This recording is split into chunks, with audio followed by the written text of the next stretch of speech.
मंगलवार या शनिवार के दिन बंदर देखने की कहानी। ये कहानी एक छोटे से गांव के एक भक्त रमेश की है, जो हनुमान जी के परम भक्त थे।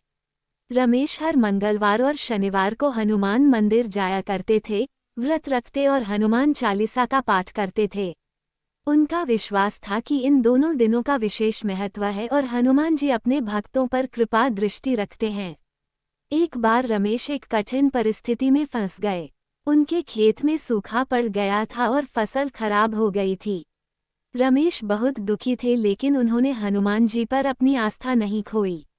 मंगलवार के दिन वे मंदिर जाने के लिए निकले। रास्ते में उन्होंने एक घायल बंदर को देखा जो बहुत पीड़ा में था। रमेश ने तुरंत रुककर उसकी मदद की, उसे पानी पिलाया और उसकी चोट पर जड़ी बूटी लगाई। अगले ही दिन रमेश के खेत में अचानक बारिश हो गई, जिससे सूखे खेत हरे भरे हो उठे।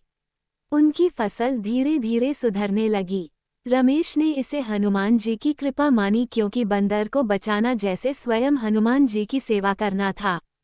कुछ दिनों बाद शनिवार को रमेश फिर उसी रास्ते से निकले। उन्होंने देखा कि वही बंदर अब पूरी तरह स्वस्थ था और उनके आगे आगे चल रहा था, जैसे उनका मार्गदर्शन कर रहा हो। ये देखकर रमेश भाव विभोर हो गए और समझ गए कि हनुमान जी हर रूप में अपने भक्तों की सहायता करते हैं।